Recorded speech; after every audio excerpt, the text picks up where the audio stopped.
I'm Kate, the modern day settler, and today I'm going to show you our pretty much complete Farrowing farm. So the reason I say pretty much complete is there's a couple little things that we need to do with the roof, clean up the front roof line, the back roof line, but it's completely functional and usable. So I figured now was as good a time as any to give you a little tour. So if you follow my blog, you know that this is our third revision.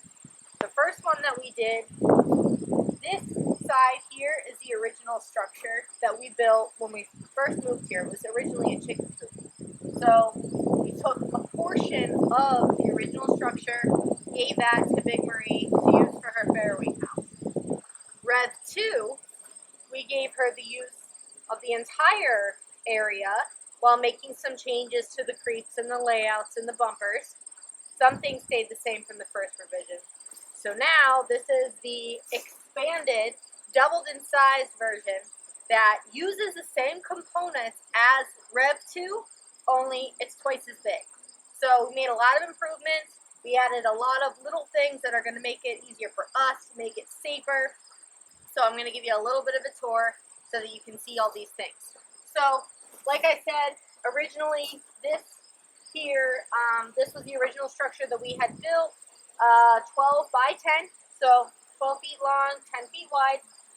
We did turn the door into a Dutch door because it's great. I can kind of stand here and watch and keep an eye on them. And then, like I said, we doubled it, so it is now a 24 by 10 foot structure, and this will be what we use to farrow our sows. Okay, so here we are inside. I am currently standing in the addition, so to speak, and I have two very pregnant ladies right here keeping me company. So one of the major things that we did with this addition is we hardwired electricity. So that was a big point of contention for us because previously we had used extension cords, plugged into a surge protector, and plugged into that was a heat lamp in the winter and a heat mat, and that really didn't sit well with us. We knew that we got lucky and didn't have any fires happen, so that was a big point with us. We pulled power from we had open breakers in the garage, so we hardwired it in. And we have a separate breaker that it's tied into out here, so if something on here does trip, it flips it here rather than having to go back all the way into the garage. So in here, we have about 1 million outlets. We have an outlet up here. We have 3, 4 outlet plugs along this back wall for potential drops that we may need. And then we have overhead lights that are outlets, as well as a switch over here. So it will be pretty great to come in here at 4 in the morning when these girls are farrowing and not have to work by lantern light. So we are pretty excited about the overhead light aspect. Another thing that we did was we applied our same exact creep design that you can see in my second revision blog post. So it is angled. The angle allows, and I have a heat lamp right here that's dropped from the ceiling.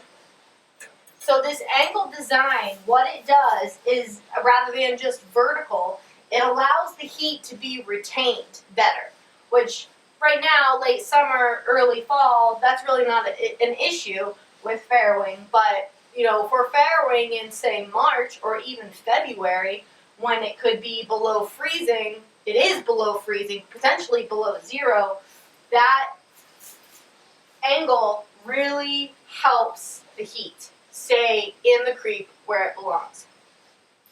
We have the same bumpers, just like we do in the first and second farrowing house design, and we also added a window to the addition so that it would just let in some natural light, because it's nice to be able to see in here. Now, one thing that we're experimenting with this farrowing is more of a communal style setup. Basically, we don't have stalls already laid out to put, Claire in, for instance, when she's going into labor or when she's nesting, that we can separate her from Jamie or vice versa. We really wanted to try this more communal group type setting to see how it works for us. We have very mellow, laid back breeds.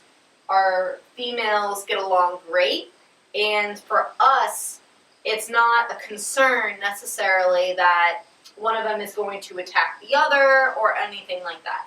Of course, we will keep an eye on them and see how things go. This is kind of an experiment that we are trying this year, but just in case there are problems, you can see we have a doorway here and we have a doorway that's right here. So what we do have, just in case, again, there are problems, is we have a hog panel that's already cut that will fit in perfectly in between these two studs.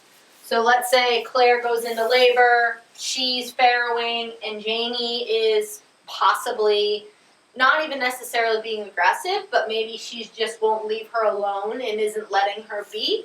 We can throw up this panel and we can shut the door to give her some privacy and let her have her own space. So we are prepared for if we need to do that, but at the same time, the hope is that they will be able to farrow on their own and they would just kind of leave each other alone just like our other animals do when they go into labor. Another thing that we did was the doorway here. So because we really allow them to come and go as they please and we don't shut them in necessarily, like we don't lock them in at night, or our piglets have free access to the outside from birth. But there are a couple of times when we do need to separate mom from babies. One is when we're snagging piglets for castrating. Two is when we have to get piglets because they're being sold. So you can't exactly come in here and be grabbing piglets and them squealing and screaming, because that's what they do, and have mom in here because she will go into full attack protective mode. So we wanted a door system that was going to be easy to open and close, and quickly open and close, because sometimes, you know, you're scooting her out and she gets out the door and that, you know, piglets are starting to run. You need a way to shut the door. So we have this little homemade pulley system that we just use eye bolts, and it works quite well, and it just hangs up on some nails here. So that will be a really nice way to just quickly be able to shut mom out and leave the piglets in here for the very seldom times that we do need to separate. And each door has that as an option.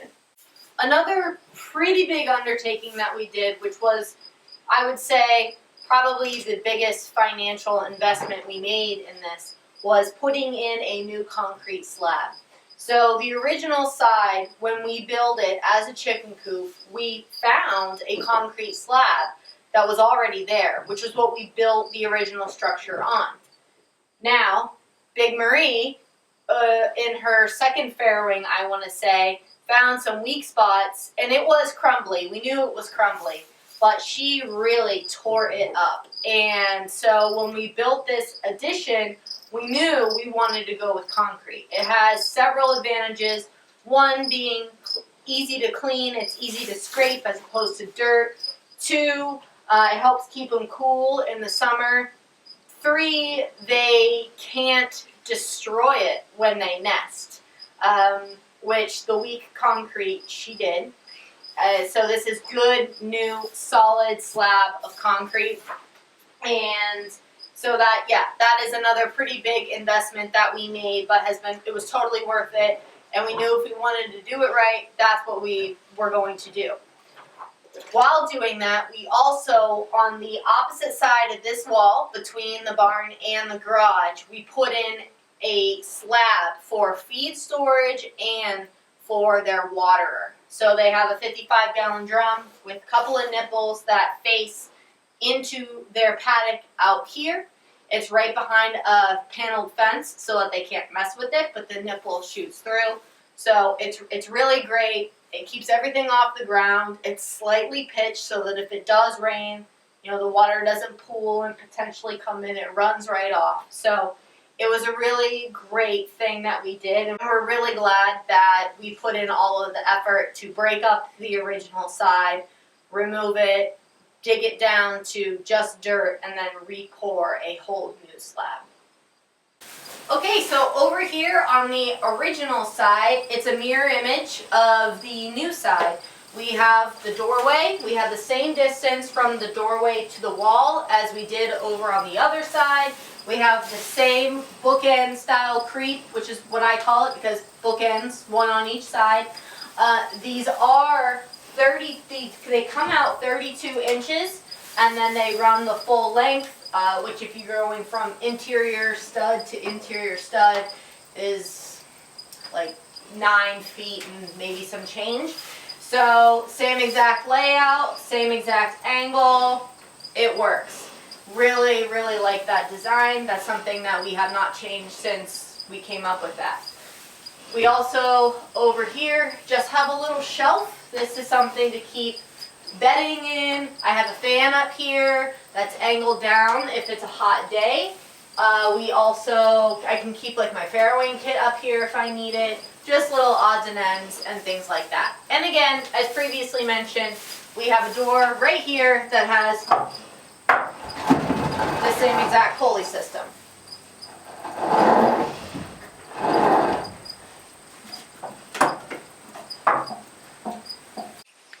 We still need to put on the 2 edge pieces of metal roofing, but that was another big thing that we did with this.